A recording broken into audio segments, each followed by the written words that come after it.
Hit it on the back.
Let's go. Shoot for the kids. Let's go.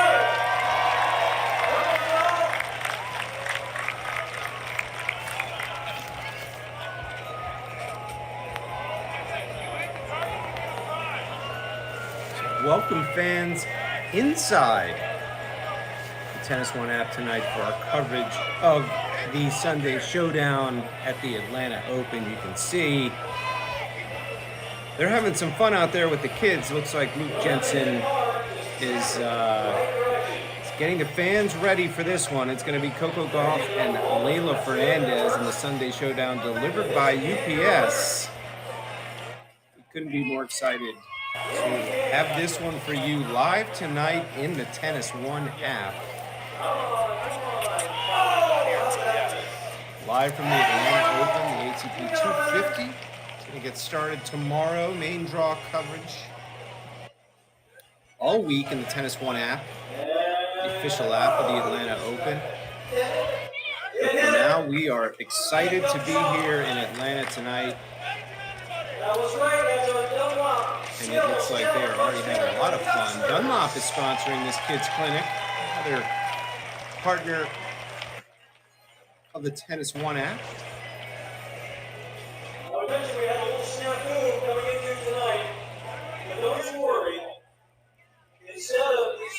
Tonight you can see is delivered by UPS, the Sunday Showdown. Two rock stars in the tennis court.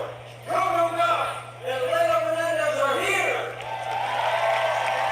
You can hear the PA announcer getting the fans pumped up to see Leylah and Coco tonight. Coco, obviously a native of Atlanta, resides in Delray Beach now. Very well known in Atlanta, obviously a fan favorite down there and throughout the world. Number 7 ranked player in the world in Atlanta tonight to take on her friend Leylah Fernandez, by the way, who she's never played before in an ATP Tour match, if you can believe it. See, I'm joined by my colleague Laura Sonday. Hey, everybody.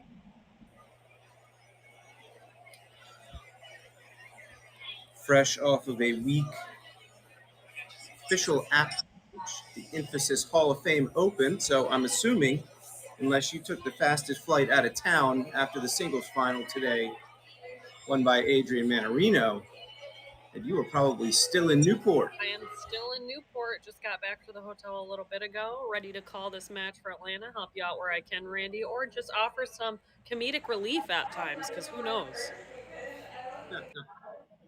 Well, it's obviously, it's going to be a lot of fun tonight, which is what it's all about. These two obviously gearing up their hardcourt games for the summer. Trying to understand what the PA. I've never seen this app before. Can you make it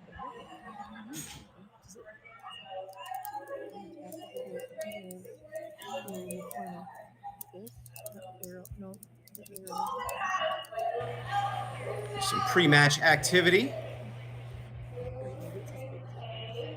as the fans file in for tonight's Sunday Showdown delivered by UPS, featuring Coco Gauff and Canadian Leylah Fernandez.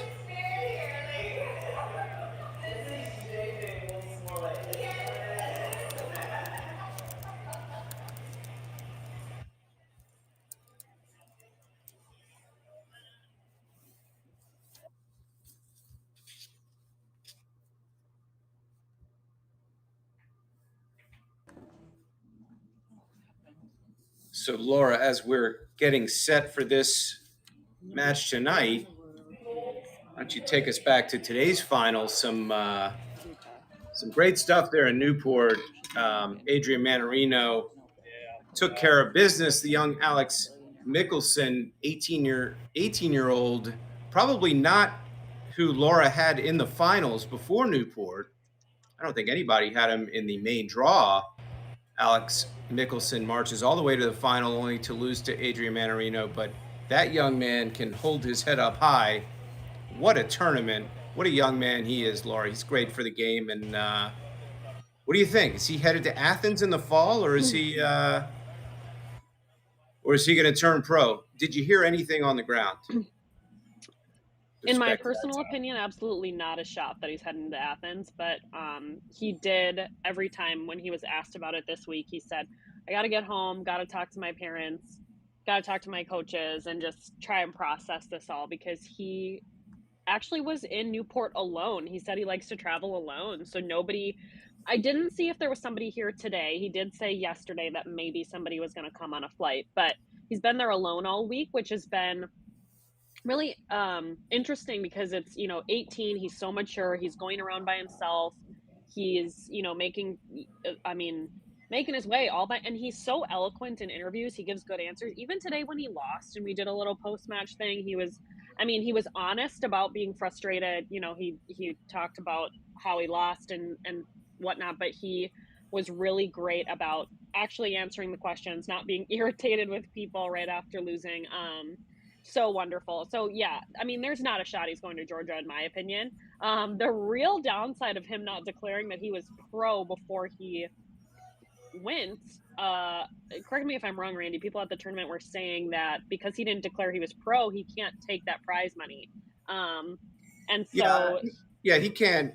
He can't go into the locker room after the match, sign a paper, and kind of retroactively take the prize money. I mean, he left whatever 55, 60 grand on the table, 100 if he had won. But um, yeah, I mean, it'll be interesting to see. I mean, because it's Coach Manny Diaz, because it's the University of Georgia, because Ethan Quinn just finished his freshman year there, won the NCAA title, turned pro. It wouldn't be shocking to me, Laura, if he didn't.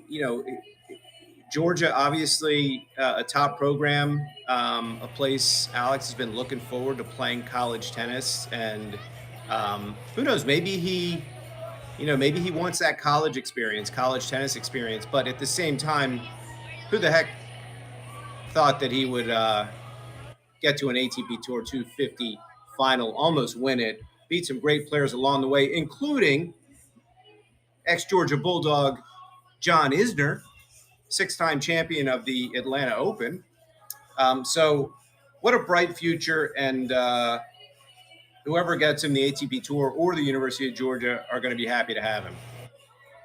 yeah, I've heard some, he's going to Atlanta, and then I heard that he's maybe going to Winston-Salem as well. So it'll be interesting to see if, those results there, because he could go on to hard court next week. I realize he won the challenger on hard court, but if he goes on to hard court next week in Atlanta or this coming week, and then, following weeks, if that'll be, different for him and he'll decide, what, maybe I do want to give it a try for college.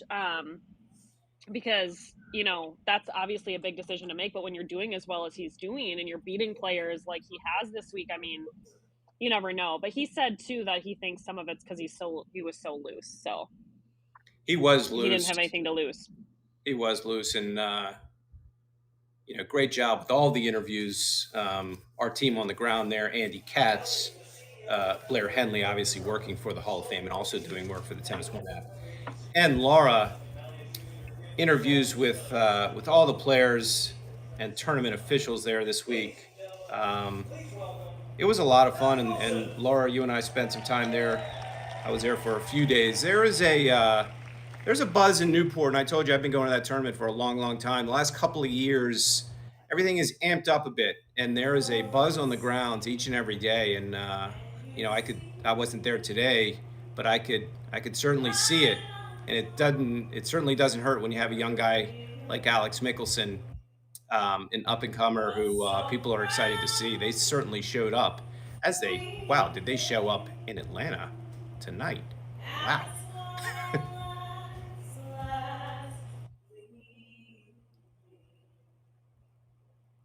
Whose broad stripes and bright stars through the perilous fight.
Very well done. And you can see it is packed there tonight. The Sunday Showdown, always a fan favorite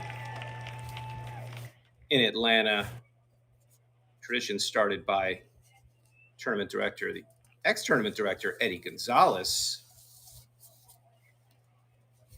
Seen Venus Williams and Serena Williams and Sonia Kennan and Taylor Townsend. Last year, it's interesting, Laura, last year it was supposed to be Coco Gauff and Leylah Fernandez. You remember Leylah had a foot injury last summer. She had to drop out. She was replaced.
A southern section purchased that sanction back in 2009. Used to be the ATP event in Indianapolis. Till it moved to Atlanta.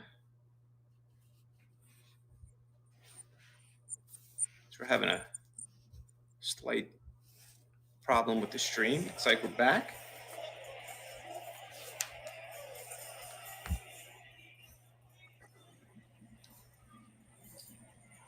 Played the tournament many years in Atlanta at the Racket Club of the South before moving to Atlantic Station in Midtown Atlanta. Okay, it's gonna be about 2 more hours, I apologize.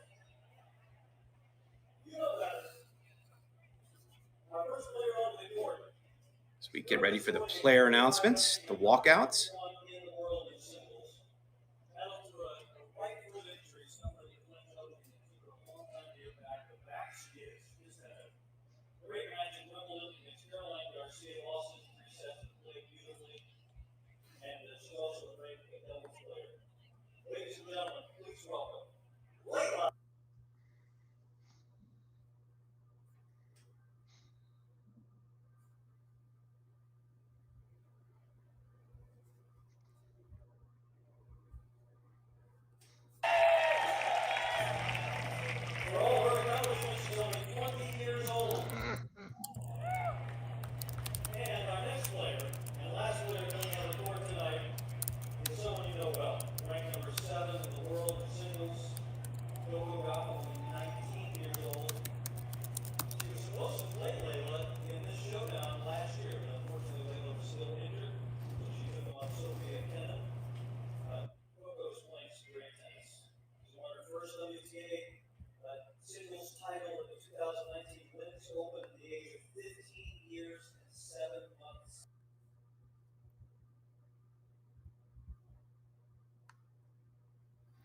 Apologies for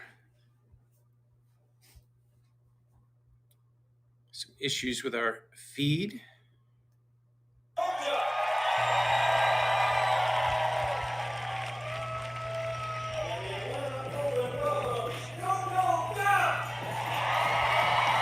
we see Coco Gauff take the court.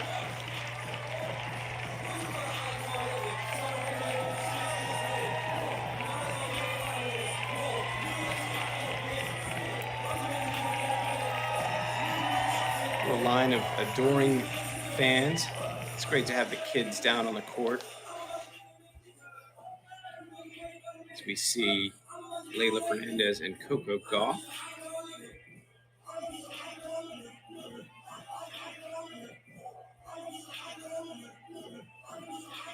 So again, Laura, first ever, they've actually never met on the Pro Tour. And this obviously won't count as a meeting. The last time they met, Laura, in a match of major significance was the French Open Juniors in 2018. They played in the semifinals. Coco beat Leylah 4-3 in the semis. The other semi, 2018 Roland Garros Juniors, Katie McNally beat a player you may have heard of, Iga Swiatek. Oh, never heard of her. Yeah, she has made something of herself since that. Yeah, it must be nice to get the chance to play against each other like this. I mean, that, those junior championships were a while ago, and although this is going to be fun, it's probably really nice to be able to assess some of the strokes too, because eventually they are going to run into each other. They're around the same, age, so it's going to end up being that they're both around for a long time and they're bound to see each other on the tour. So this is a nice peak. We've seen other exos this summer. If you were watching it all on TennisONE during the Giorgio Armani Tennis Classic, we had a lot of those: Djokovic, Tiafoe, Cam Norrie, lots of those guys out. And even though they have a little fun with it, they still take it very seriously. So it's nice to see them relax, but you still see that high caliber of tennis. And I expect the same here. Absolutely.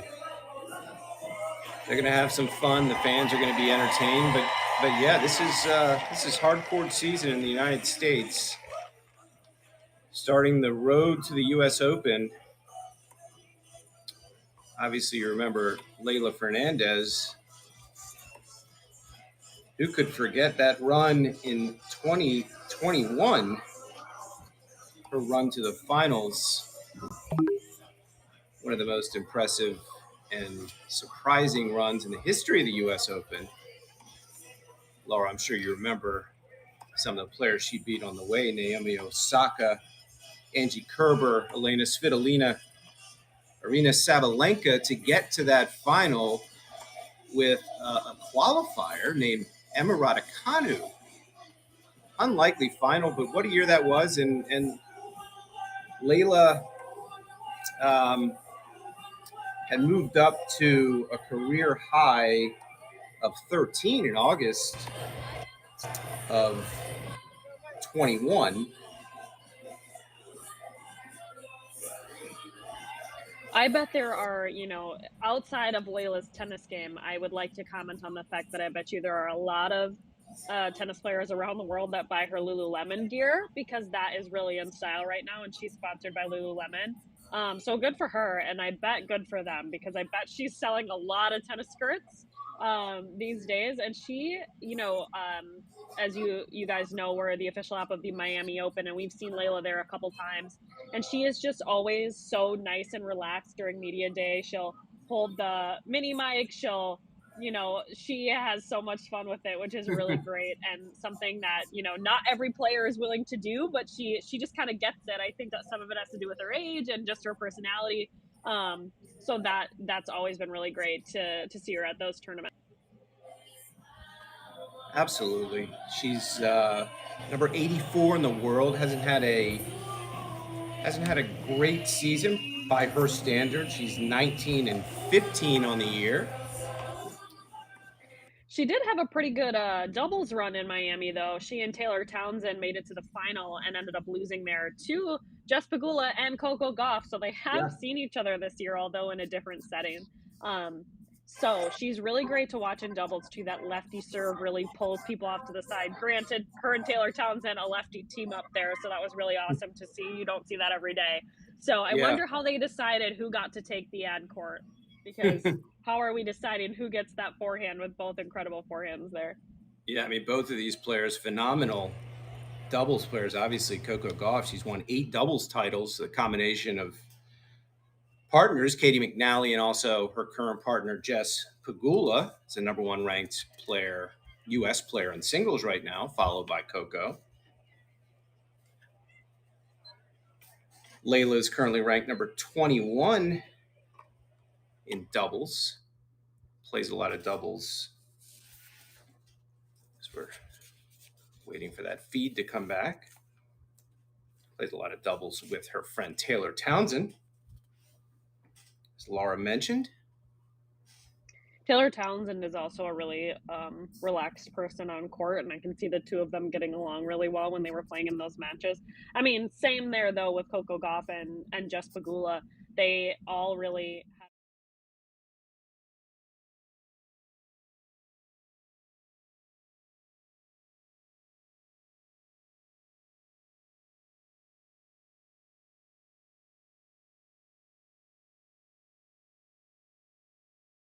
You know, I haven't thought about it that much. Like, kind of, okay, I'm thinking about, okay, where's Caroline going to be with her game, and how does she stack up against, the top 5, 10 players in the world? I have to say, Laura, if she's made this decision to do this, just given the level of player that she was and is now, she's gonna. You don't just get back into this just to compete. Caroline is an elite player, and I see no reason why she won't make a significant run, whether it's this U.S. Open or ensuing tournaments in her comeback to tennis.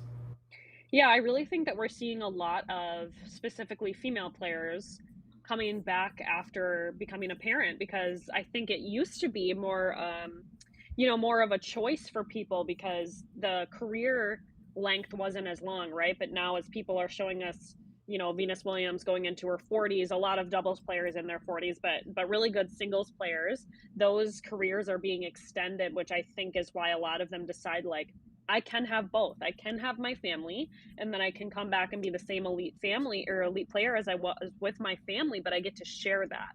So I think it's a different kind of motivation as well. And we saw Caroline get presented with an award at Miami this year, and there wasn't any talk of her returning at that point, but she looked the same as she did when she was playing on tour, so she's in really good shape. Obviously, we all know that, Caroline's game shifted a little bit towards the end of her career, right? We were used to seeing her be a complete defender all the time. That's how she won, right? She didn't miss a ball, and not that she changed that much, but as you can see, working with some trainers and stuff, her level of fitness changed just to a little bit differently. So rather than, all strong legs all the time, she was going a little bit more for shots, things like that. So I think that there's a good shot there. And I do think that if you end up pulling somebody out of the draw who's a little less experienced, you've got that on your side as well. I mean, you're going up against Caroline Wozniacki, and that really kind of gives you a view that you can get pretty nervous and tight. So she might be able to get through a round or two just like that as well. Yeah, I see Patrick on site. Patrick Huell from TennisONE on the ground. The Sunday Showdown. All right, one more player. There is problems with our We can feed. hear Is there a you. problem with Patrick's feed? So I'm on cell phone right now. Basically, the Wi-Fi on the grounds has gone out, which is why. All right, good luck for your match. Everybody enjoy that tonight. So the site is going issue at the moment because the production team that streams this needs it to operate. So I'm running on AT&T 5G right now. Well, we apologize to the fans. We're going to do the best we can. As you can see.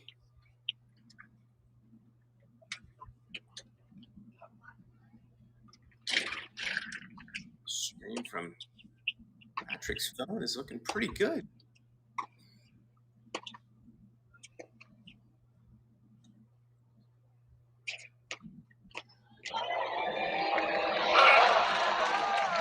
guys, what I'm going to do is, as soon as this game's over, when we get to the next changeover, I'm going to run and grab my tripod so it's not as shaky, because this is me holding a phone right now.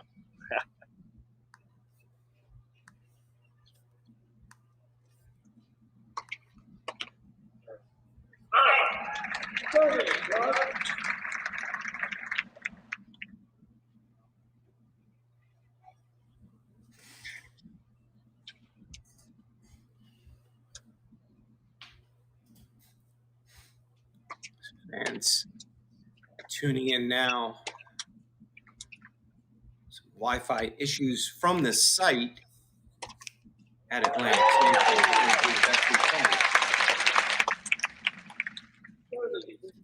Coverage of tonight's Sunday Showdown in the TennisONE app between Coco Gauff and Leylah Fernandez.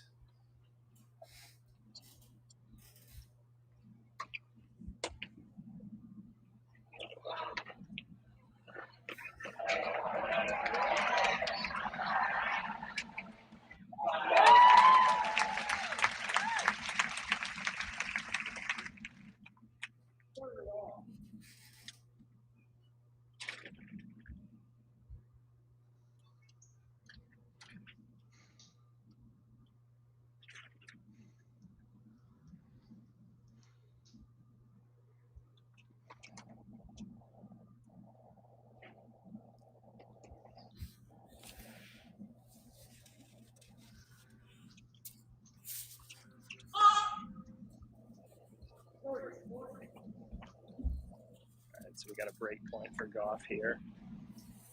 Fernandez serving at 30-40 in the first game.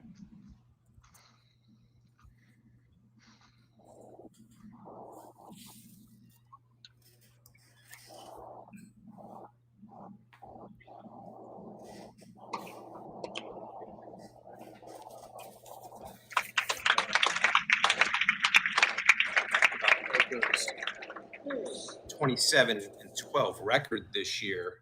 Got off to a great start when she won Auckland. It's a third title of her career. The Ostapenko at the Australian Open.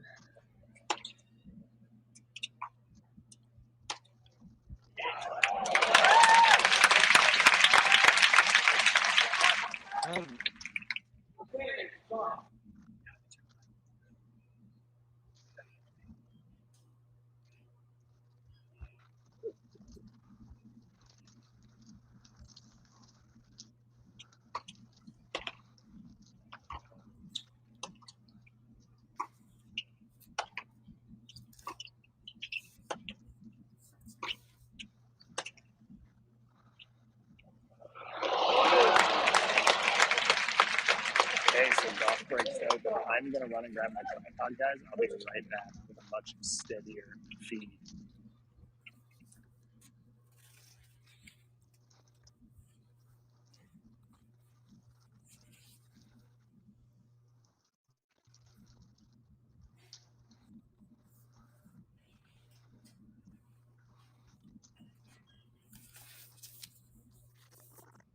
So we mentioned Coco.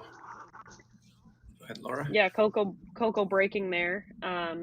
If you're keeping up at home, obviously, as you can see, Leylah Fernandez against Coco Gauff. We have the feed in the TennisONE app right now, but the Wi-Fi is completely down on the Atlanta Open site, so we're just going to keep you company here until Patrick comes back in and can show us the rest of the court. But as you can see there, even though it's an exhibition match, they're hitting out. I think it's going to be a lot of forehand to backhand rallies today, being that, you know, Coco's right-handed, Leylah's left-handed. So it's going to be a good one. Fans that are there and in the TennisONE app are certainly in for a treat to see this. And I bet, Randy, we're going to see a couple of ball kids hit a few balls at some point, because typically they like to do that in these Absolutely. And Laura, as you know, a lot of times you get some really good ball kids. Like, you have no idea what to expect, and then they just grab the racket out of the pro's hand, they start ripping it. And it's fun to see. But yeah, it's an event that's been so popular in Atlanta since Eddie Gonzalez started the tradition of the Sunday Showdown It's been picked up by current tournament director Peter Lebedev's.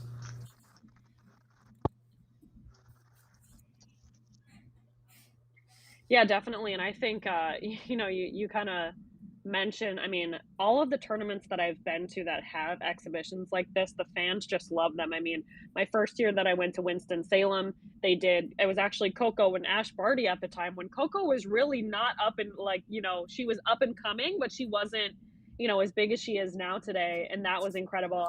I've seen, Amanda Anisimova and Danielle Collins, things like that. People really like the opposite tour exos because people love to go to combined tournaments. And so if you're unable to do that, this is the next best thing, which is really awesome to see that they're able to get the women's players back on site there this year.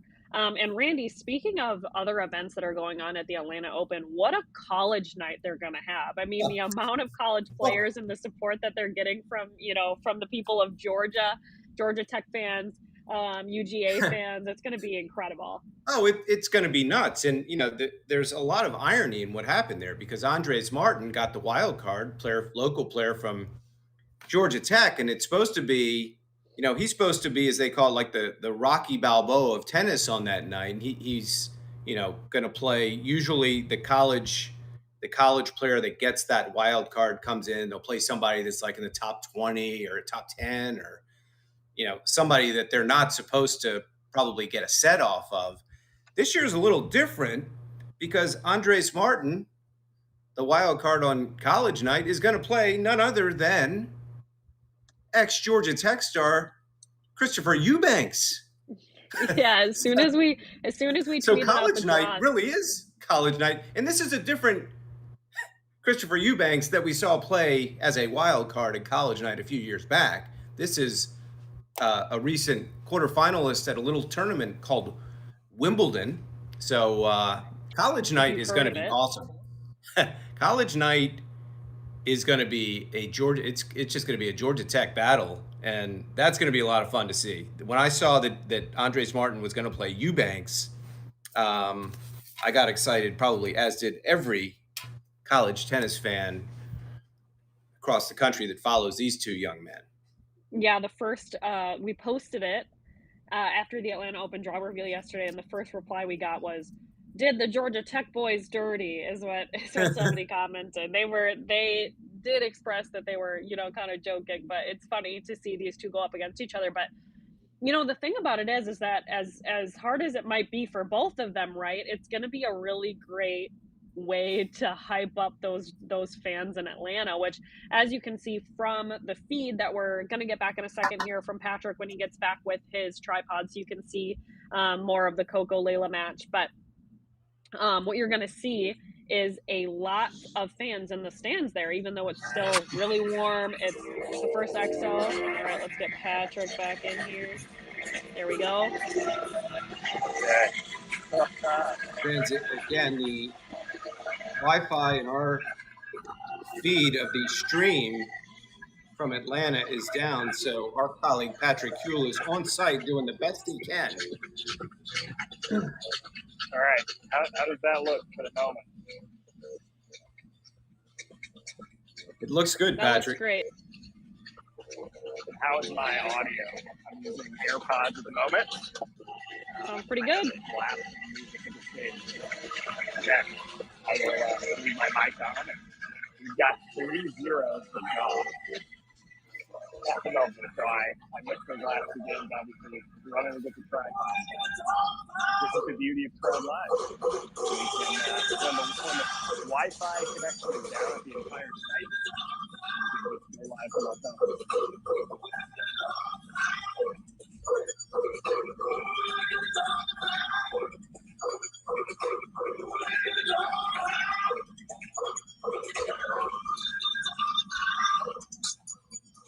So, Patrick, what's the score there now? It's 3-0 Gauff. Is my audio coming through okay? Yep. We can hear who let the dogs out very clearly. So this is good. Because so can the entire state. It's like you're there. So as Patrick said, Coco Gauff has gotten off to a 3-0 start against Leylah Fernandez. Looks like Gauff serving in the near court. Supply a little bit of the play-by-play. Absolutely. Gauff got a nice first serve ace out wide there.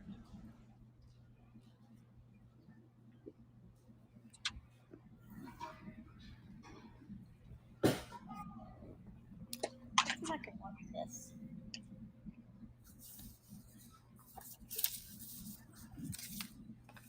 Coco, obviously, with the new coach, Riba, started working with before the French Open. Tour player. This is exactly what I mean when I say that they're playing an EXO, but they're still pretty intense about it. I mean, they're going to have some great fun rallies, but she's really going for it on those. She's liking that out wide serve on the deep side. 3-0, 40 left from Gauff.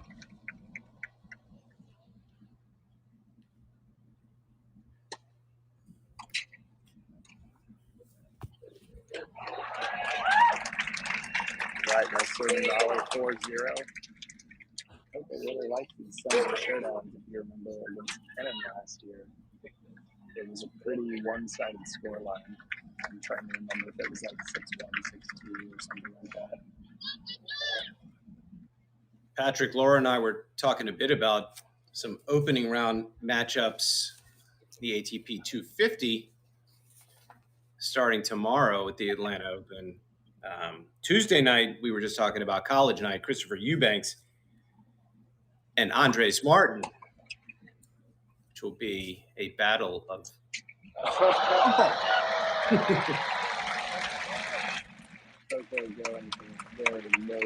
Georgia Tech rambling. Shot. That was great. Feature match tomorrow night, Gael Monfils and Thanasi Kokkinakis. I mean, are you kidding me?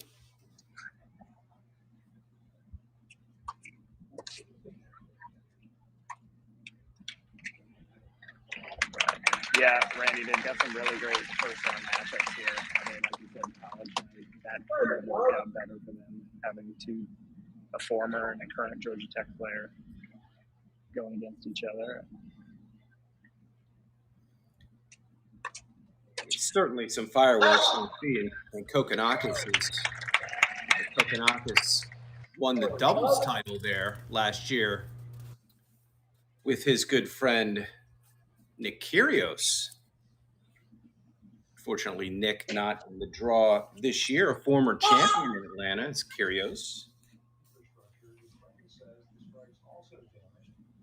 Kyrgios actually one of the few players to win that tournament besides John Isner. Yeah, it's funny. They have a list of the former champions, and I think there's only 5 people that have won this tournament. I'll see if you can name those 5 at this point.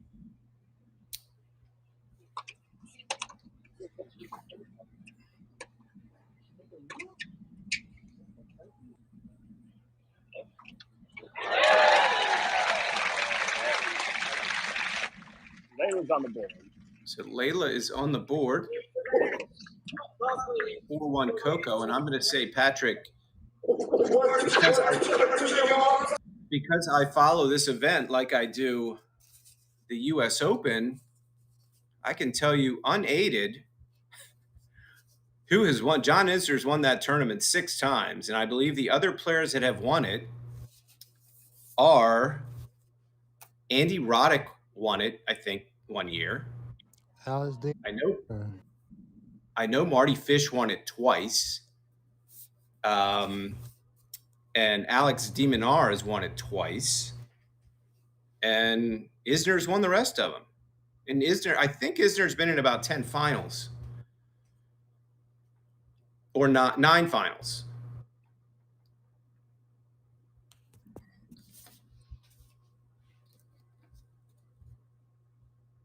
And he will be back there this year, first round against Dominic Kepfer. He had a really good run here, just in Newport this week. He was talking about how he was on a losing streak. I think his ranking is at like 126, somewhere around there right now. He's got 4 kids at home. He knows he's nearing the end of his career. The other day, he actually said about when he was going to play Alex Mickelson, he's like, I could literally be his dad, which is crazy to think about with the 20-year age difference between the two. But the people of Atlanta absolutely love him. The people of Newport, I mean, John Isner is liked wherever he goes. So people are going to be excited to watch that one no matter.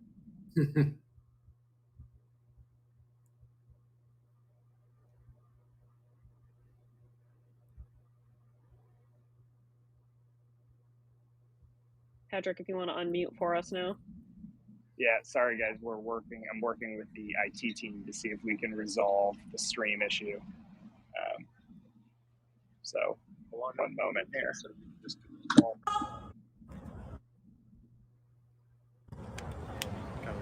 So Patrick, what's the update on the score? It's Coco serving at 4-1.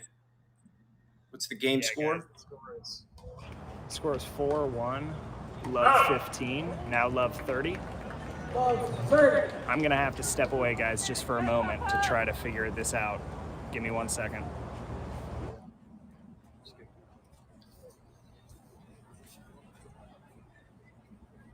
So Laura, we were talking a bit about Coco's year-to-date semifinalist in Dubai, quarterfinalist in Indian Wells, losing to Aryna Sabalenka, quarterfinalist at Roland Garros to Iga Swiatek, made the semis at Eastbourne, losing to her good friend Madison Keys, and then tough first round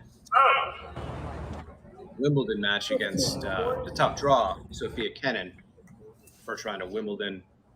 Coco was out in the first round there. And still standing number 7 in the world. Number 2 American player to Jess Pegula.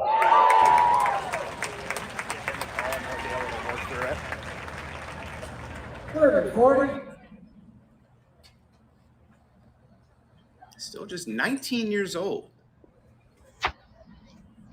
Another break point here for Leylah. There's Patrick.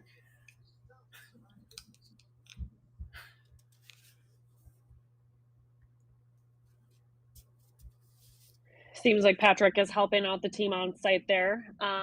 Make sure that they can get the Wi-Fi up and running. So hopefully we can get the clean feedback for you guys. But yeah, while we're talking about that, Randy mentioned that, Coco's the number 2 American. You're ranked number 7 and you're the number 2 American. That must be a little frustrating, but good that it's your doubles partner. So. Yeah, absolutely. Just there's, you never know what's going to happen, obviously, in the women's game this year.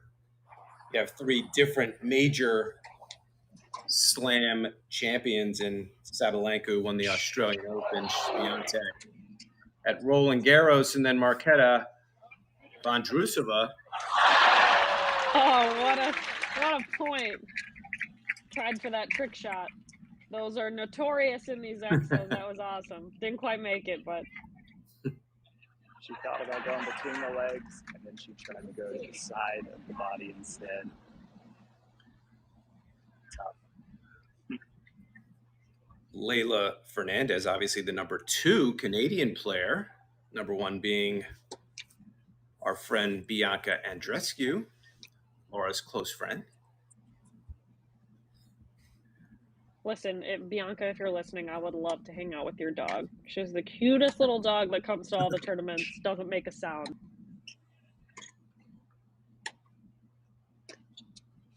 Ooh, see a feed?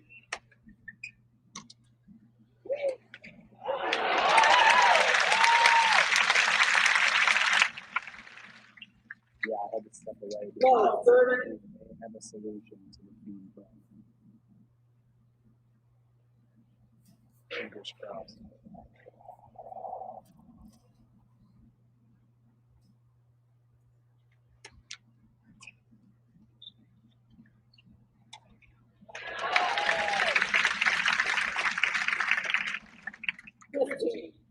As we spoke at the outset, this match is a year in the making. They were supposed to play last year.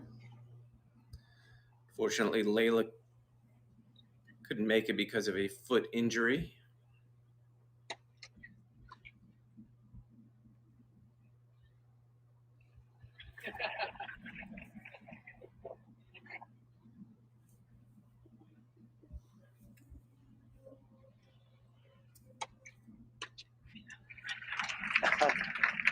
Gauff complaining that was a let. I'm not sure that they're using the same technology they use for the main run. It looked to be a let, but we're letting it ride.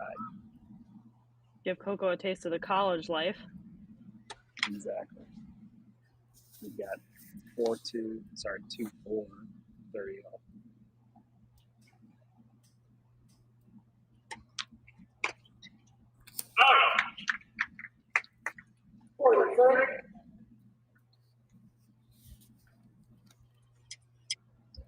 Get a weather report, Patrick?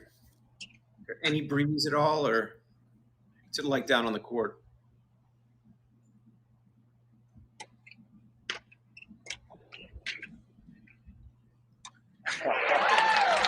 It is, well, it's more in the shade now. But the sun is over, so that's nice. But I can tell you it was a scorcher today, and that was the coolest that it's going to be all week. So I can tell you, running around with this tripod, I am quite sweaty.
Okay, so 3-4, Gauff serving up a break. Started off really strong for Gauff there, but seems like Leylah got in her groove a little bit.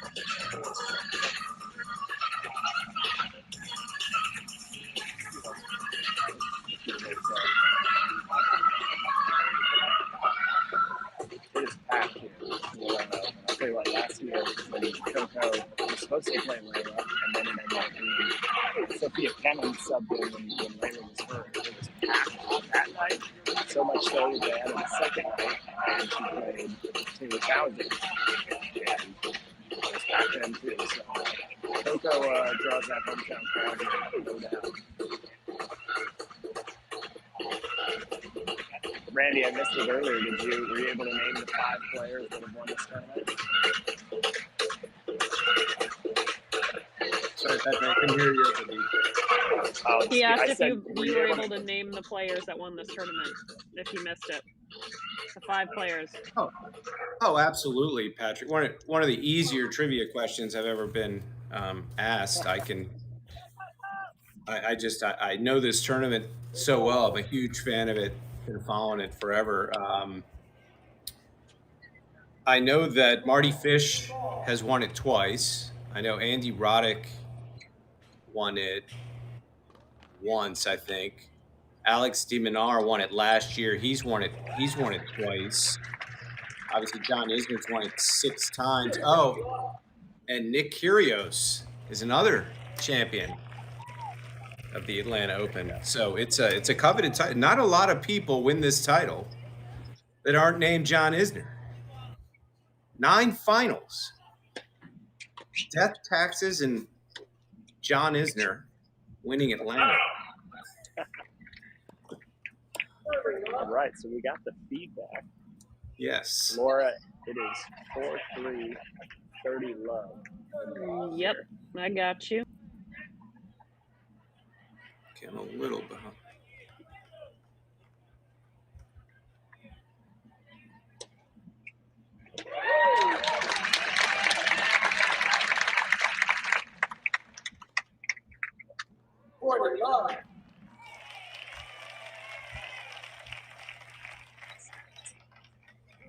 Patrick, we're hearing a little bit of what's going on there before it happens here.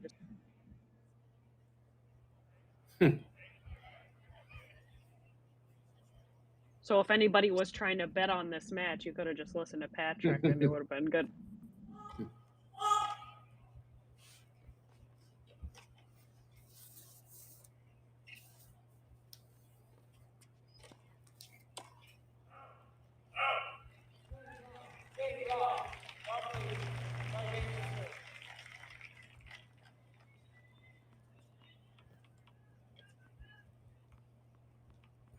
So Leylah Fernandez will be serving at 3-5.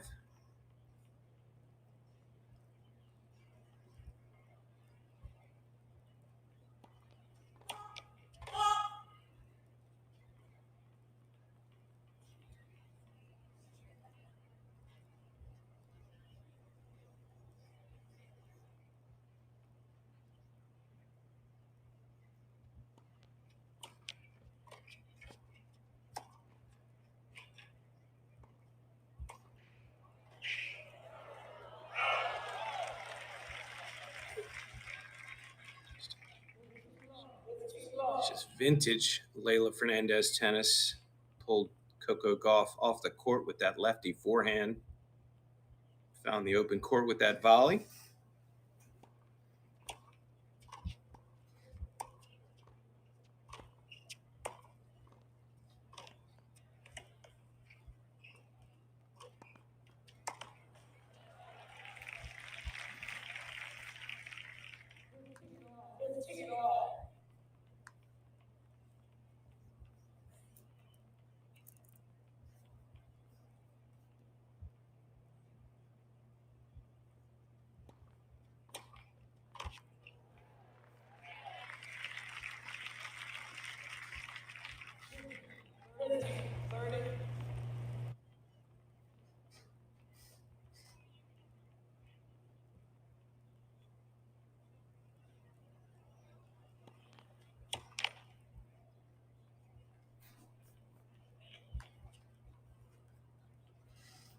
Coverage tonight, TennisONE app presented by SportMaster Sports Surfaces. The official surface of the Atlanta Open.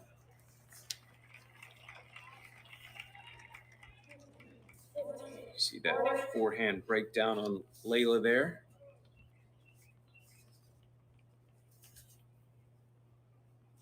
This brings up, Laura, I think a couple of set points here.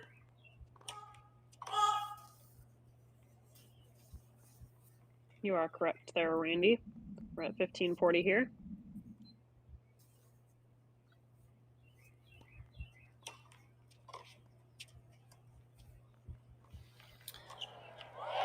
Well, I can tell you this, if Leylah Fernandez is going to have a summer of success, it's not going to be on the back of that drop shot.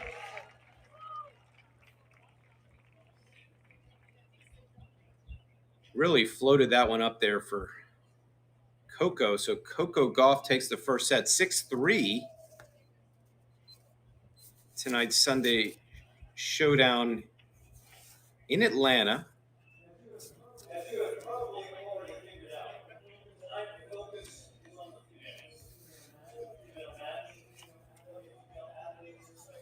Apologize for the technical difficulties before.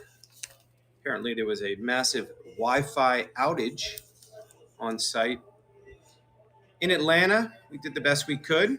Patrick Huell on site.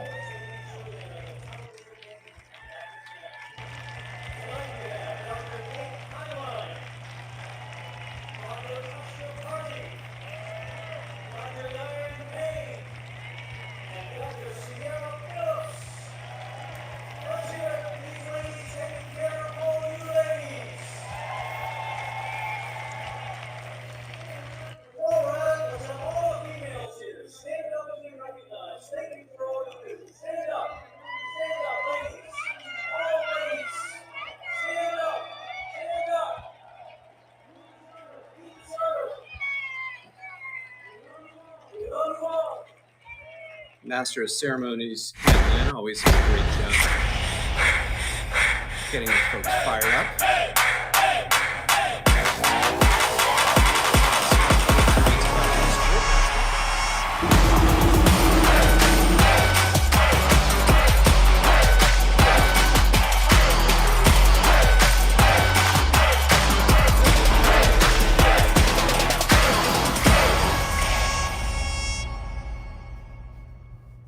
SportMaster, the official surface of not only the Atlanta Open, but Cleveland Tennis in the Land, official surface of USA Pickleball, USPTA.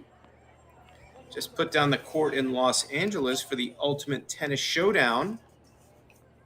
A lot of those folks coming from LA to Atlanta, including Taylor Fritz. So it'd be nice to play on that same court they played on in LA this week. So Leylah Fernandez will try to dig her way back into this one.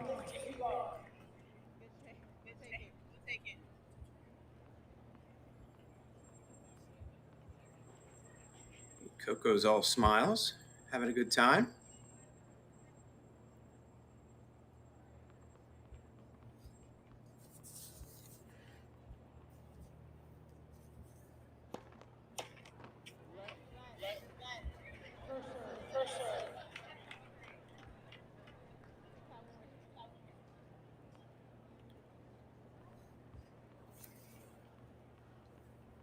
Both of these players come from very athletic families. It's been documented Coco's father, Corey, was a college basketball player at Georgia State. Coco's mom, Candy, was a track and field star at FSU.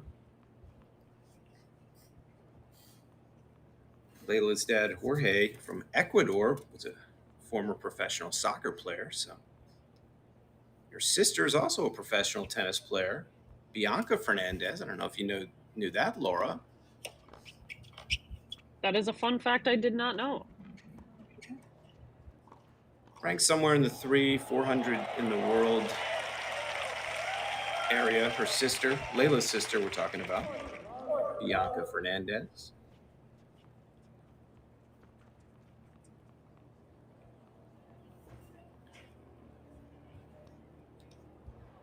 Oh.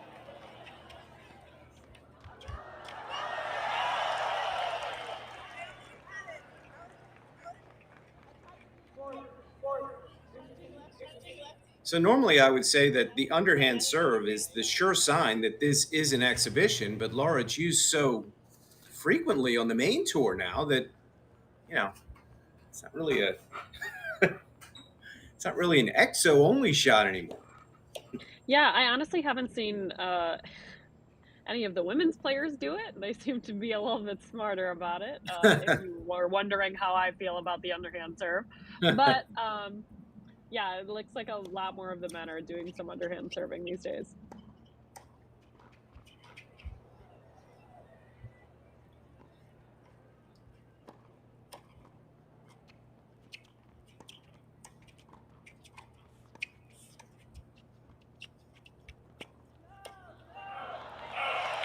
That's just a great approach there by Leylah.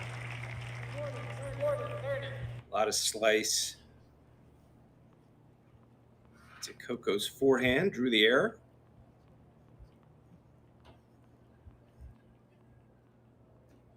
Coco serving at 40-30.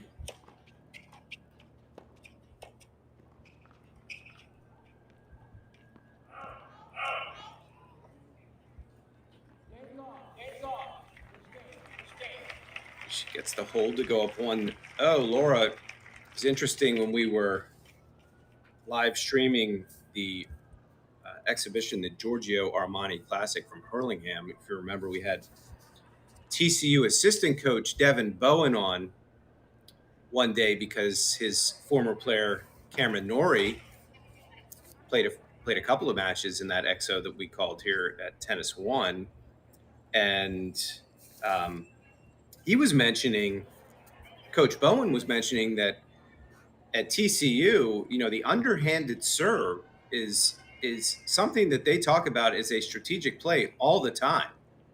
Like, it is a legitimate part of what they do. I mean, I'm not somebody that has watched a lot of TCU duel matches over the years, but Coach Bowen finds nothing kind of any trickery in that. I mean, it's a legitimate play now, and I think we're going to see it.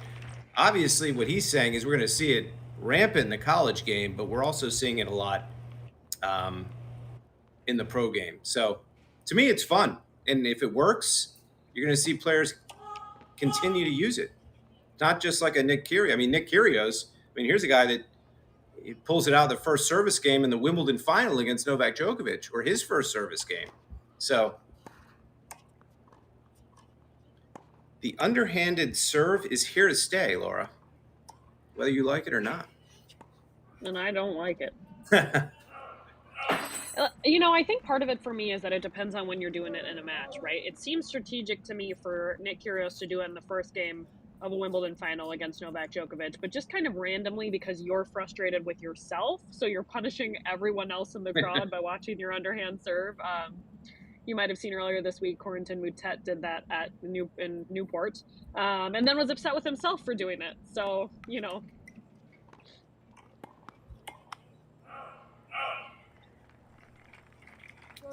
Nick Kyrgios has certainly been able to get into the head of some top players with that underhanded serve, namely Stefano Tsitsipas, who in their famous match at Wimbledon rocketed that thing almost out of court one, or I can't remember if they were center or court one, but you remember that match where he had enough. Wish we were going to see Nick Kyrgios in Atlanta this year. They love him down there.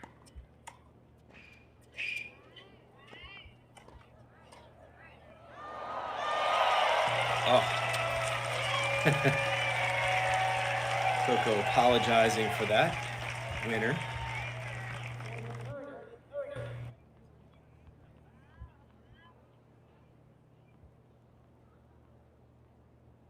We have our score off a little bit here. We're updating that.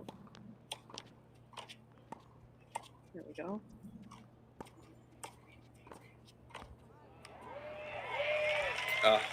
Oh, what a winner. Yeah, just redirected that backhand. Vintage Coco Gauff. Obviously, that backhand being the stronger shot. It's been well documented. The two flanks.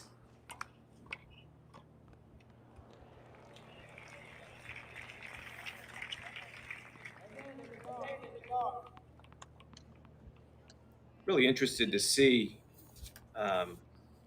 Coco's new coach pair Riba, the former Spanish ATP player, what he's going to bring to the table, kind of summer she's going to have.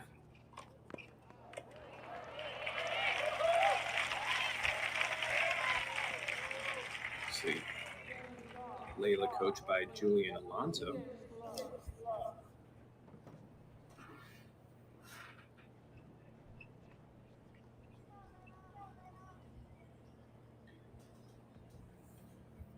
So Coco in command here, a set and a break.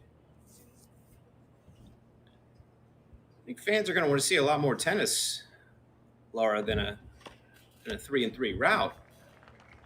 I agree. However, she was up 3-love in the first set, and then it made a little comeback there. So.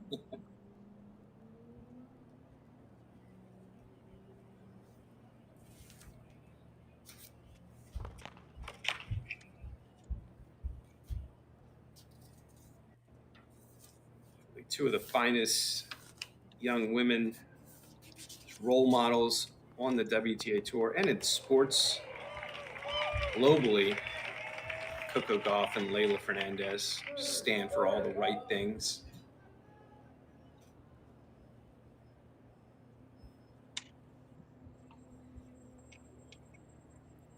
Coco serves at 30 love.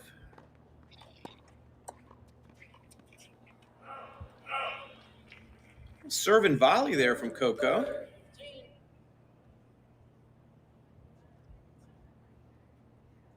Don't see that too often, but obviously such a great doubles player. She's not afraid of coming in. You know what? I was thinking that about both of these players earlier. They seem to be. I understand that that's the point you get to an attacking shot, right? But they both seem really comfortable coming forward, which I'm sure is a testament, as you're saying, to their doubles play.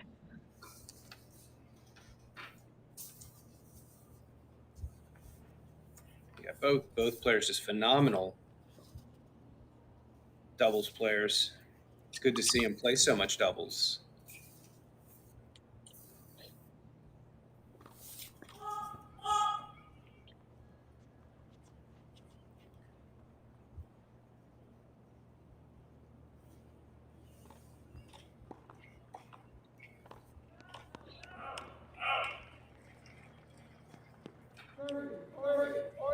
Leylah, finalist in French Open women's doubles this year. Partner Taylor Townsend, it's been mentioned before. Finalist in Miami, with Taylor losing to the champions women's doubles in Miami, Coco Gauff and Jess Pegula.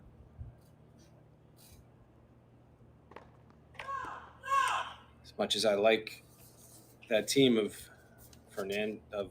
Coco and Jess, I miss Mick Coco. I'm sure you do, Laura. Katie McNally. I was just thinking about that. I wonder what obviously they had a lot of success as a doubles partners. So I just Absolutely. wonder sometimes why those changes happen. Obviously sometimes you just need a little change up, and Coco seems to be doing just fine with Jess Pegula as well. Oh, there it Another is. underhand serve. Oh, Okay, she so- missed it. Well, I think someone in the crowd, told her to do it.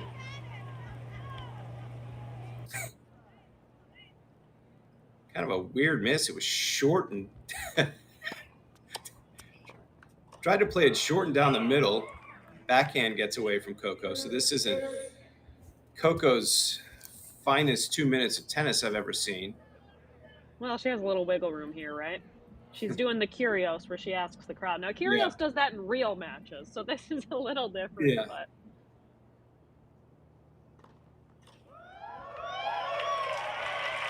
oh, that fan got a good one. She's gonna. Just somebody told her to hit that slider out wide for an ace, and she took him up a little bit.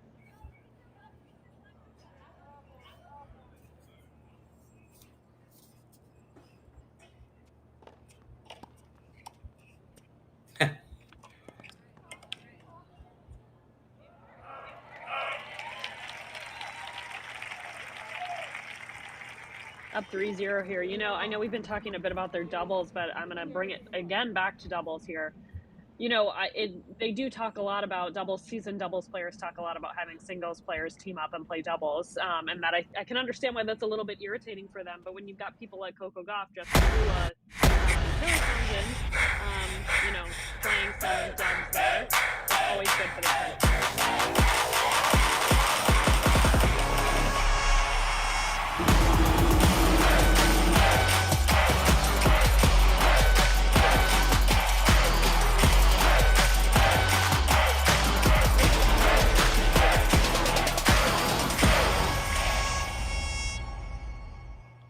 Sorry, Laura, go on. Well, as it's always good for the tournament when singles players team up, because people like Coco and Jess Pegula, get a lot of people out to watch our matches. Leylah, Fernandez, Taylor Townsend, who's played a little bit of singles, but is better known for how good of a doubles player she is. Always good to see them out there, but good to get their hands going in doubles to kind of help prepare for singles. As you can see, both of these players comfortable coming into the net, and I'm sure part of that is a testament to their doubles play. Absolutely.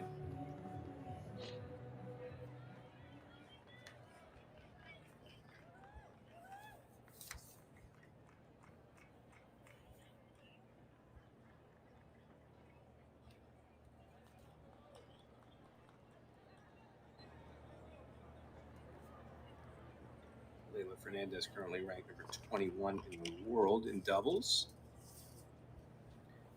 She's won 2 singles titles in her career, Laura, both at Monterey in 21 and 22. But still known primarily for that run at the U.S. Open in 2021.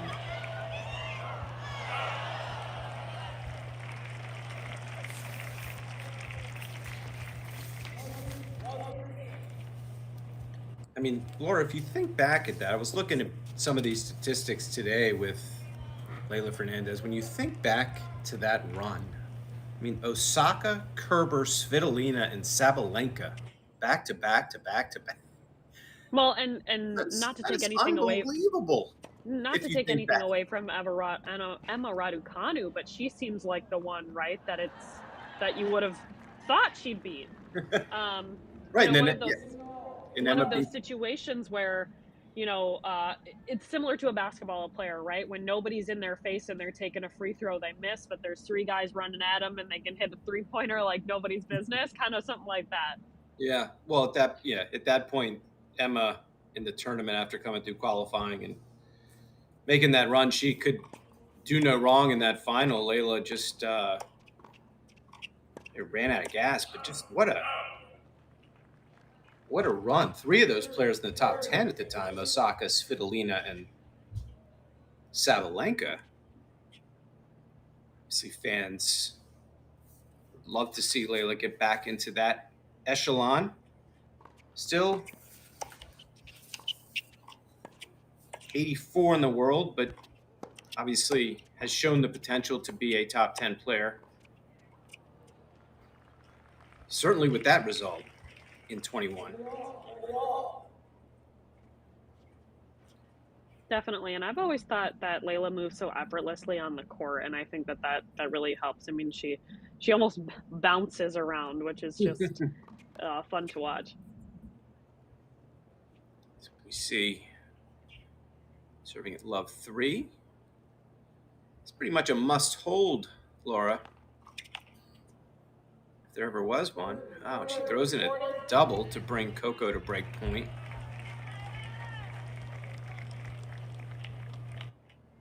You know, it seems like that foot injury might have set her back further than maybe they had anticipated. I mean, you know, movement obviously in tennis such a big deal, and even if you can come back from, you know, a muscle strain, things like that, like getting back on your feet literally is a little bit more difficult.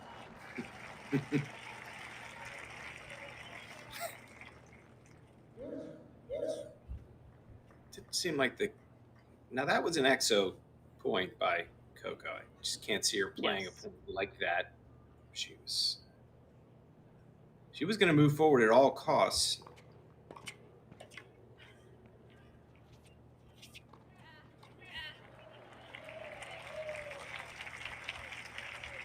So Leylah Fernandez with a good +1 combo there. Get her to game point. Match time only 48 minutes. I don't know what they paid for their tickets down there, but certainly want to see more than an hour of tennis. Not sure if they're going to get there, Randy.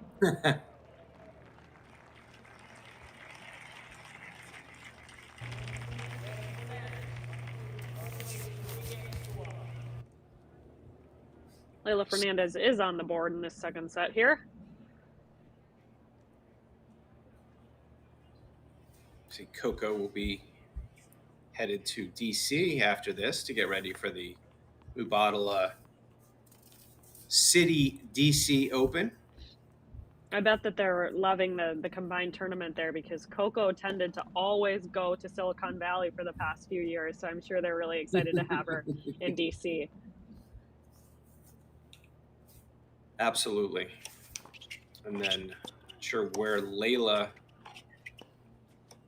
certainly not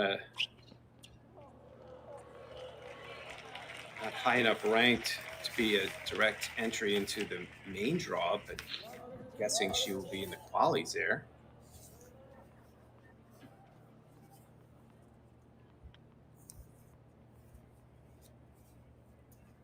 You know, she's played some. I don't know how much you've seen her play this year, Laura, but she's had some really tough matches with one Caroline Garcia 3 times.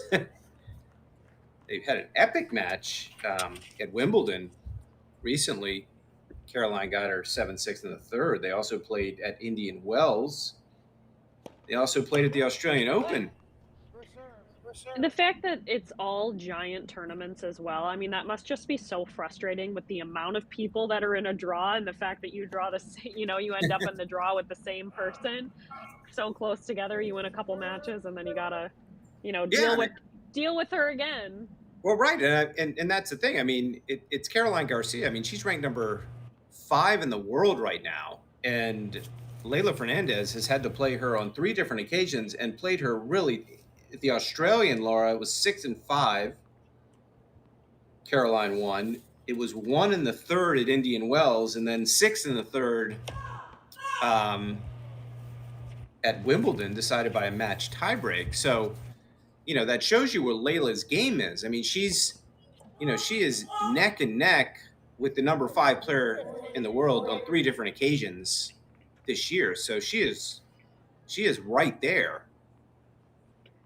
Still capable of playing the same tennis that brought her to that U.S. Open final.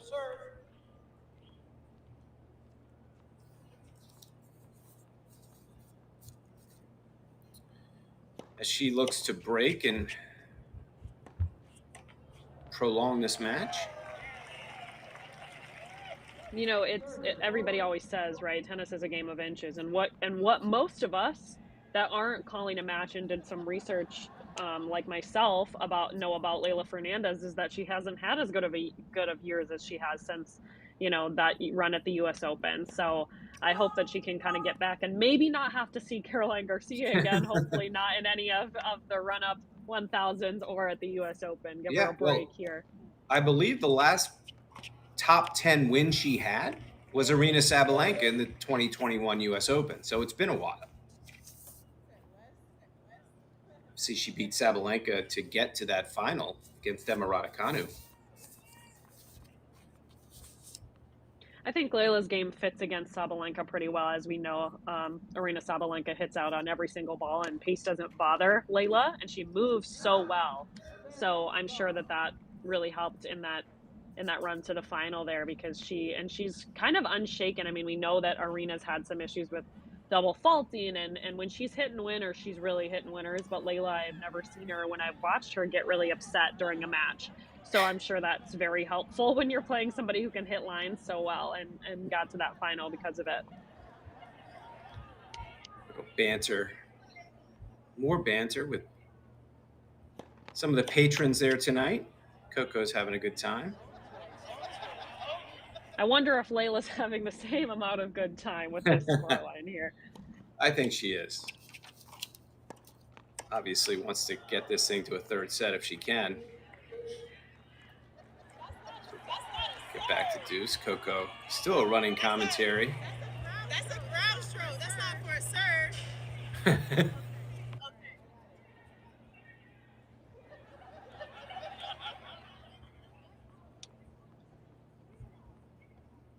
So you mentioned Leylah, her apparel deal with Lululemon.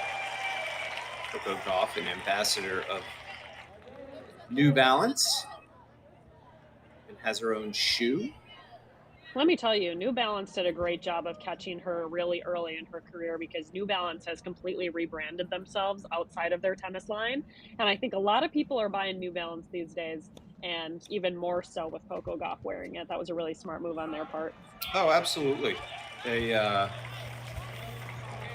Zetter, a friend of mine in the industry of New Balance, has done a great job in his role signing players for that brand. Another one is Tommy Paul on the men's side, who, Laura, you just saw in Newport.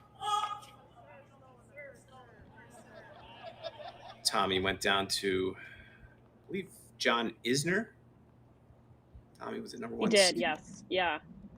That was a really great win for John. I think, as we see often with tournaments and the highest seed not playing until, Wednesday, he played Tommy Paul played Ethan Quinn.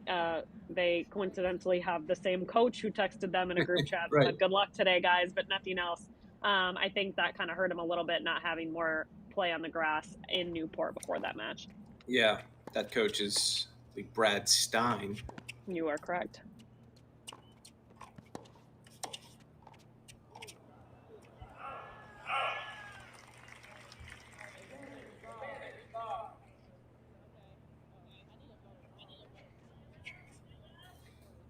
You mentioned Ethan Quinn, and Georgia Bulldog that'll be in action in Atlanta this week. Wild carded into the main draw. Hosted Georgia Bulldogs and Georgia Tech Yellow Jackets, as Coco is having a blast. She goes up 4-1. Chipped and literally cracks everywhere. So I called SportMaster Sport Surfaces and they completely hooked me up. Chipped and literally cracks everywhere. So I called SportMaster Sport Surfaces and they completely hooked me up.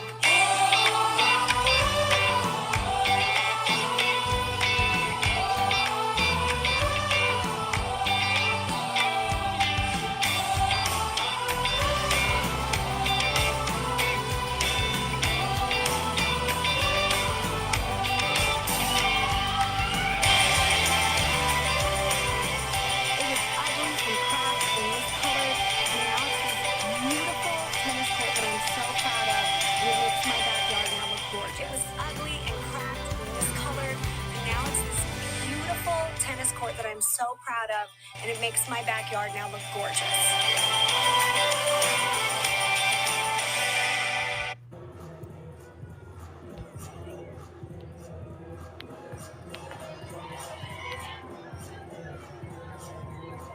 Coco doing the wobble there with the.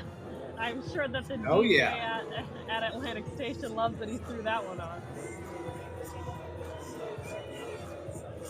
Now the question, Laura, is will we ever see this from Coco Gauff or another professional player, 6'3", 4'1", in a sanctioned tour match, not an exhibition?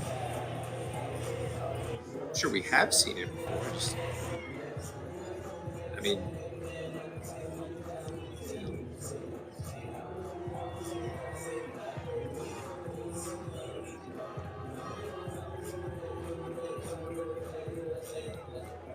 So if there was ever any doubt, Coco has the dance moves. No doubt now. There is a video that goes around every so often that has like Serena Williams, Coco Gauff, Chris Eubanks doing a dance with Sean T or something. Every time Chris gets far in a tournament, that comes around. And we've seen Coco's dance moves in there as well. She does a great job. As Leylah Fernandez serves at 1-4, trying to stay in this match.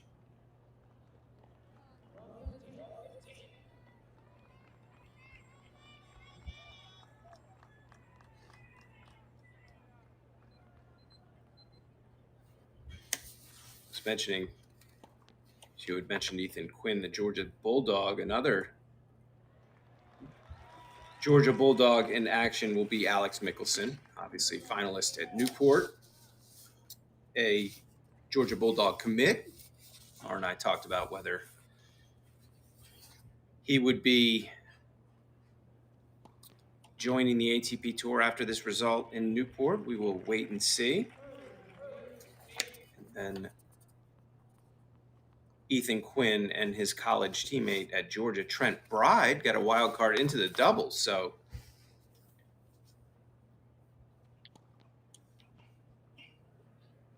a whole lot of college tennis flavor, especially from the Georgia Bulldogs and Georgia Tech Yellow Jackets in Atlanta this week.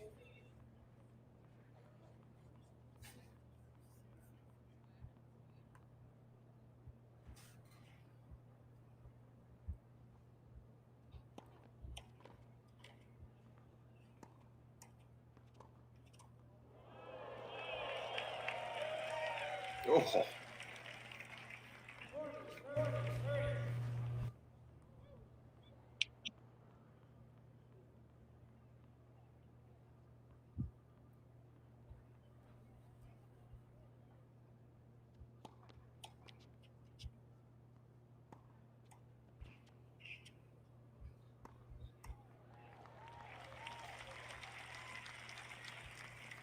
Well played by Leylah Fernandez to get to 4-2. Second set. You know, Randy, I have to imagine as we're talking about Alex Mickelson, if he does decide to go to Georgia, he can go get an NIL deal from anyone that'll essentially be a salary with how well he's done. So be interested to see if he does go to Georgia, what comes out of that. I can tell you that a guy that's couldn't be too happy right now is Maxim Cressy, his first round opponent in Atlanta. He was also his first round opponent in Newport. So probably Maxim Cressy wasn't thinking when he signed up for the Atlanta Open that in the first round he was going to have a revenge match against 18-year-old Alex Mickelson. But we will see those two guys, I'm guessing, on Tuesday or at the latest Wednesday.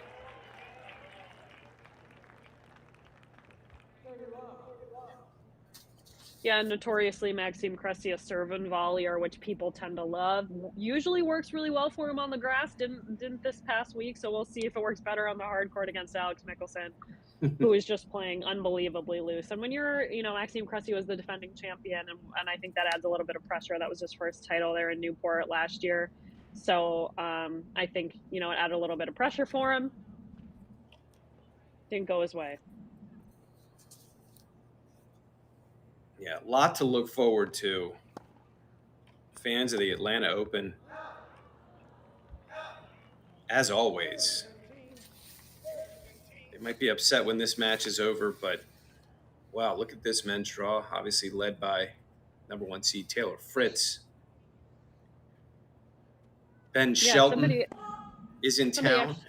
Asked us in the TennisONE app chat in the Atlanta Open why Taylor Fritz's seed was so low, and we were like, he's the number 1 seed. It's not, so it's a good thing. Low? He's number 1 seed. He's the highest as he can be. Yeah, they were phrasing it as if it was a bad thing, that they thought it was. Seemed like they were maybe thinking it was opposite. Okay. That they were thinking one. I don't know if they didn't look or what, but we assured them that he is the number 1 seed, so he is as high as he can be. So Taylor Fritz fans everywhere rejoice. Taylor, the highest ranked American player, just above Mr. Francis Tiafoe. Both of those guys played the Ultimate Tennis Showdown in Los Angeles this week. Some fun stuff coming out of there. Not sure I understood what was going on, but it looked fun.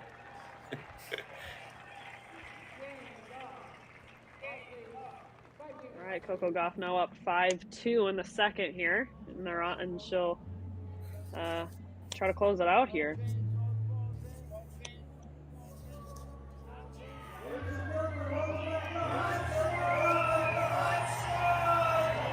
Talked about some of the endorsement deals that Coco, since bursting onto the scene at age 15 back in 2019, she'd be able to do a number of lucrative deals, obviously with Head. I don't know what this is, Laura, but stop talking. I think somebody's throwing souvenirs and also did the worm, so they were just trying Word from our presenting sponsor tonight, SportMaster.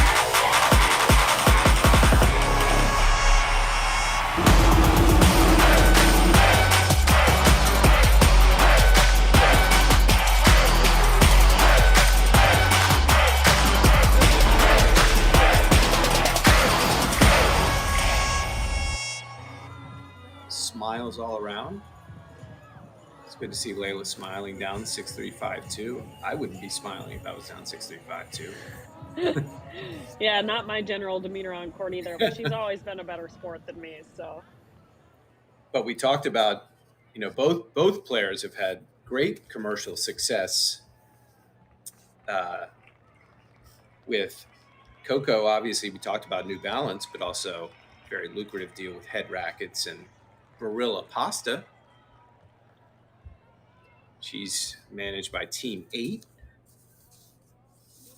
Tony Godsick, who obviously is the agent of Roger Federer, Ben Shelton, also part of that teammate management team as a client. When Team 8 comes knocking and you're Ben Shelton, you definitely don't say no to that. I'm sure he got a lot of offers, but that was smart of him. I mean, they've always done a great job with Roger Yeah, and Coco here. absolutely. And as we here it goes.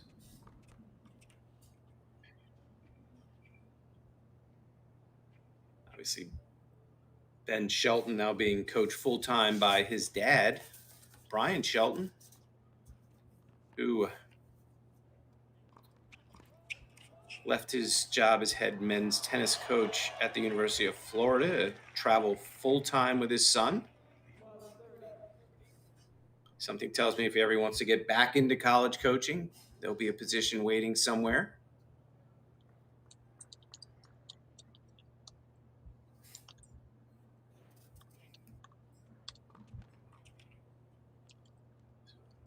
Leylah Fernandez to serve, stay in this match. Match time, hour and 6 minutes. Fans have been entertained, Laura, but they certainly want more.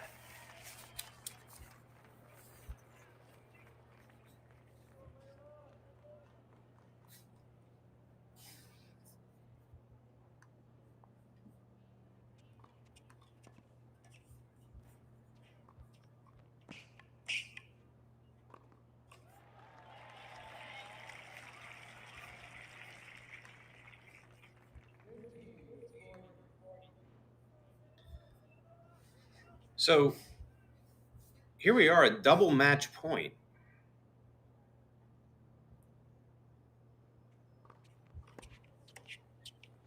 Since it's an exo, could they just play another set even though it's over?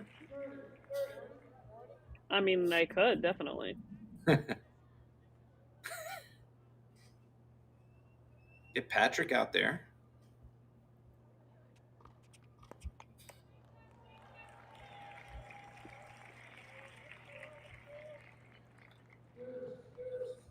So Leylah stays in the match with a big serve down the middle. Service winner to get her to deuce.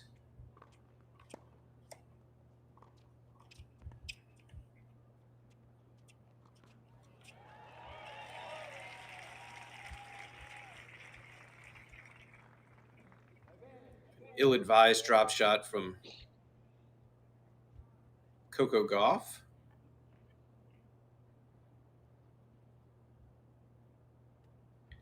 I'll call it a match extender drop shot.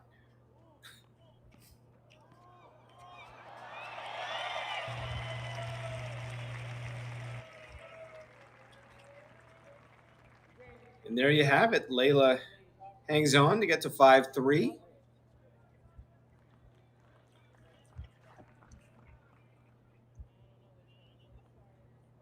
Got to test out those droppers one way or another, Coco, and this seems like a good time. There been, there have been a lot of them.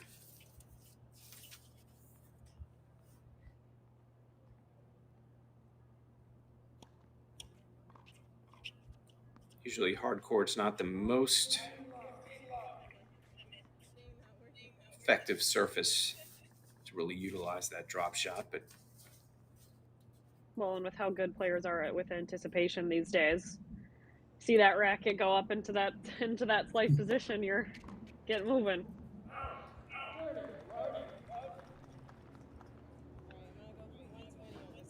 Doesn't seem like Coco's going for those drop shots in this 5-3 game here.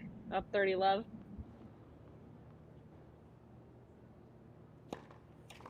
Coco looking to close this out. Starting to become a regular champion. I spoke too soon Sunday about the drop Showdown in shot. Atlanta. Oh, nice lob after that. As you can see, both players have employed the drop shot many times, Laura, but none of them have been any of their finest. very high and very deep.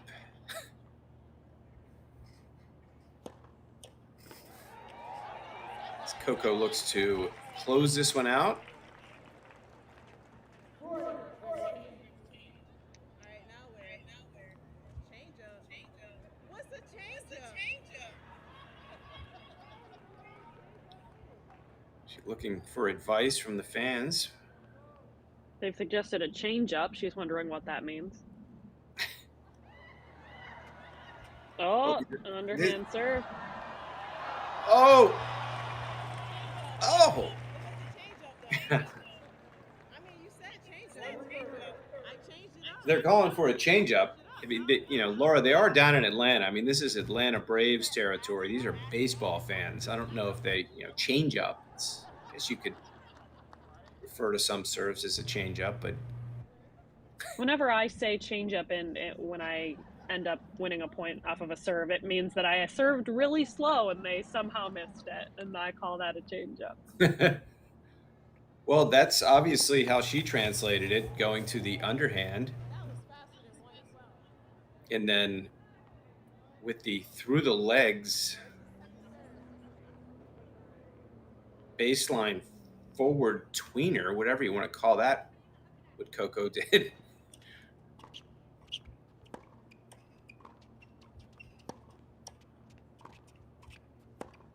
Still at match point.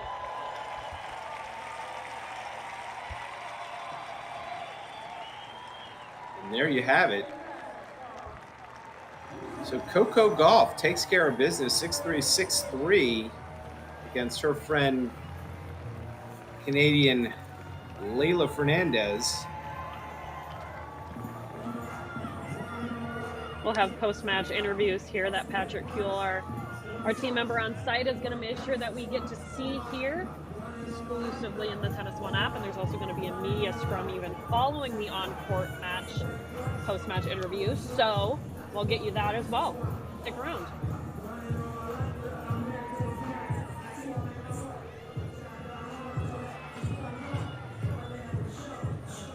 So obviously the fans in Atlanta probably wanted to see something a bit closer, but still it was a lot of fun.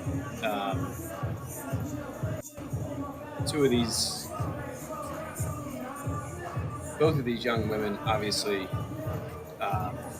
fan favorites, and put on a show for the fans in Atlanta tonight. Really getting everybody psyched for this week of tennis in Atlanta. 13th edition of the Atlanta Open, right there in Atlantic Station, Midtown Atlanta. The thing about, fans probably did want a little bit of a closer one, but fans everywhere always want Coco Gauff to win, so.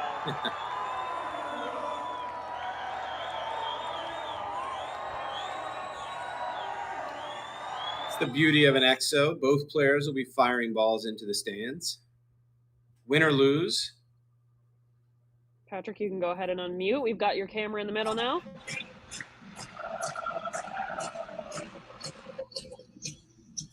Patrick Kuehl down on the court. Get that vantage point.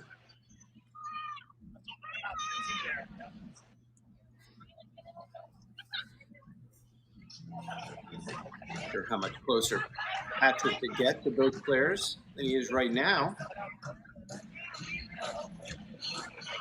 Leylah and Coco.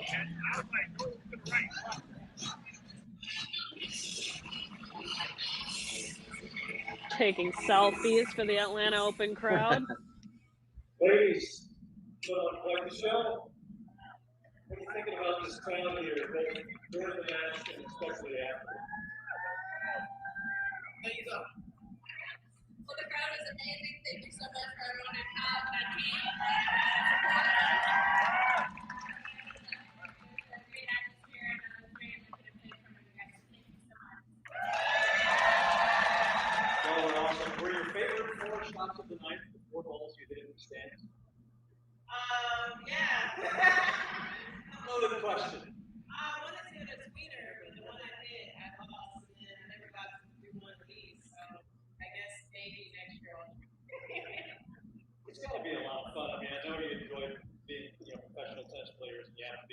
serious all the time, but get a chance to come out here with a big crowd and have fun and try things you don't normally try and just laugh at us. People laughing and dancing and just having a blast. It's got to be a much different experience than a WTA match.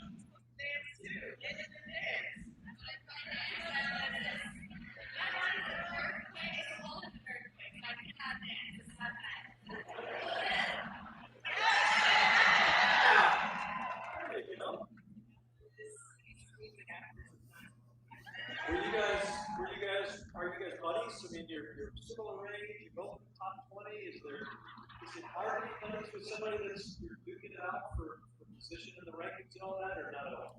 No, I've known Leylah for a long time, and it's been great to see her come up and be as well. Her family is really, really good people, and I'm sure you guys can tell, I'm really behind the scenes. She's just the same person that you guys see on camera. I'm happy that you're able to this crowd is sad she wasn't able to do it last year. I remember I heard showing up when she heard her, I started walking and I started like crying a little bit. I was thinking, oh shit, I was just like, she's really a good person, and I think you guys should continue. The exact same. That's why I was pretty sure you guys had to be buddies because both of you have tremendous reputations. I want to ask you about Chris Eubanks because he's given you a lot of credit for what he did in Wimbledon. Just a lot of things in his career. I'm not sure if he's here or not. Tonight he can talk about it. He can't hear you. So what are your thoughts on Chris and what he's done and your role in that? I'm gonna say, I'm proud of him, but he hasn't been in the baseline game since 2021. So, he kind of did something good. He did something against me. So. That's awesome. Well, ladies, congratulations. Thanks so much for honoring us with your tennis tonight. Looked like you were having a great time. The crowd fell right in with you, and we hope you come back again. Thank you, guys. Leylah Fernandez, Coco Gauff.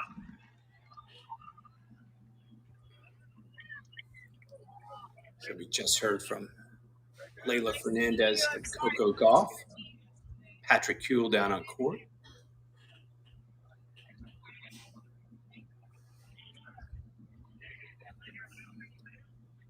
Talking about their friend Chris Eubanks.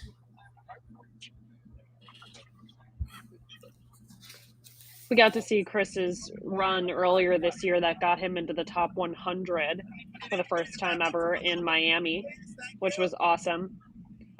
He was, so emotional, and his team was there. And I remember he came to the media scrum to answer some questions, and he was there for so long. And the ATP was like, "Hey, you can be done." And he was like, "No, it's okay." He was really willing to answer the questions. I think some of that is obviously him making it to where he did for the first time, but also some of it, that he does TV stuff too, so he gets it, which is really great. Yeah, absolutely. They talked a lot about that during Wimbledon, Laura, that because he's been doing a lot of TV commentary, he's getting to see more and more of these guys and really analyze their game in ways that he doesn't when he's on the main tour. He's not out there scouting and really picking up things about his opponents like he does when he's commentating matches. So it's going to be electric Definitely. in there for college night with Chris Eubanks playing Andres Martin from Georgia Tech. Absolutely. And a lot of players don't get the chance to do media stuff like he's doing while they're still in their career. A lot of times it's afterwards. So this has really been great that he has a perspective that a lot of people don't get or only get when they're injured, which you can't put into practice. So this is really great for him to have that perspective. Yeah.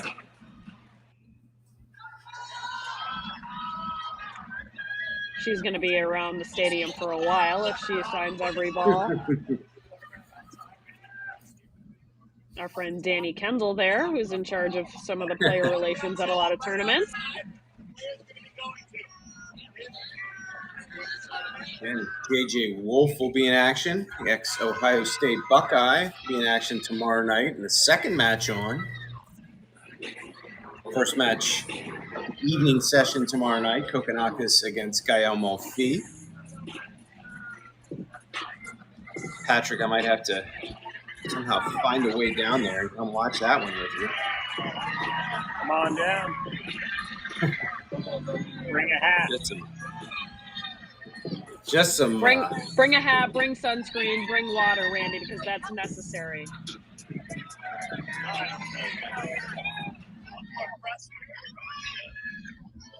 Heading to the media scrum now. Patrick's going to make sure we get in there for exclusive interview stuff here. This should be fun.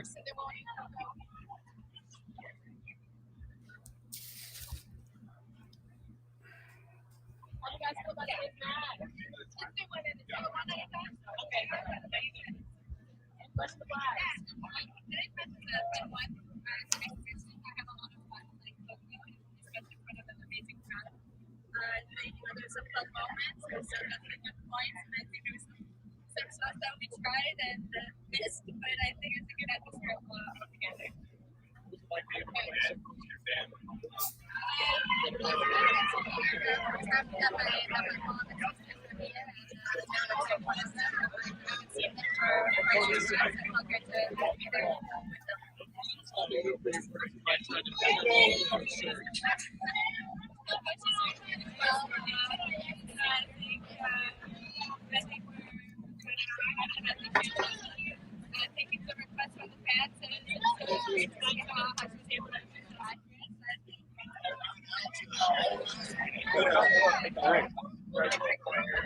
Ladies and gentlemen, please make your way over by the big Cadillac sign, where there will be more autograph opportunities from Coco and Leylah.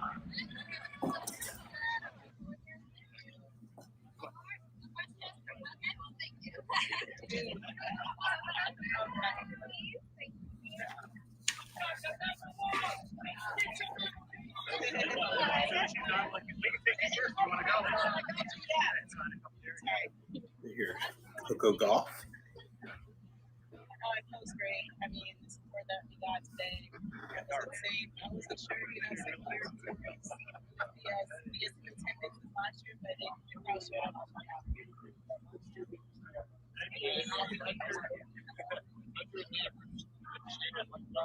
They made me the person who I am 100%. Atlanta, South Florida. I love the culture here, the city, big, black experience. I mean, it's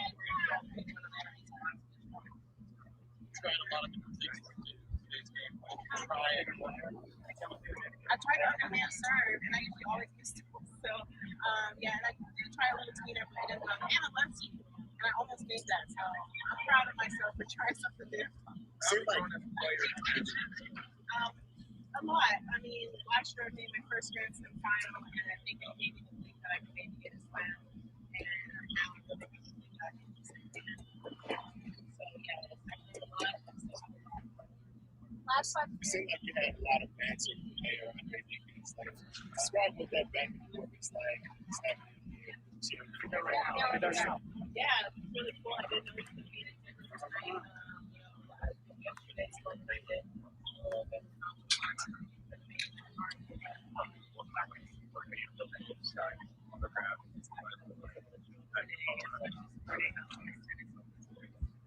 Thank you, Coco. Oh, it was great. It was really cool. They were talking to her. I won most of the time. Some people didn't know tennis. So they were just like, I don't know. So I'll say right, left, or middle. All right. Thank you, everybody.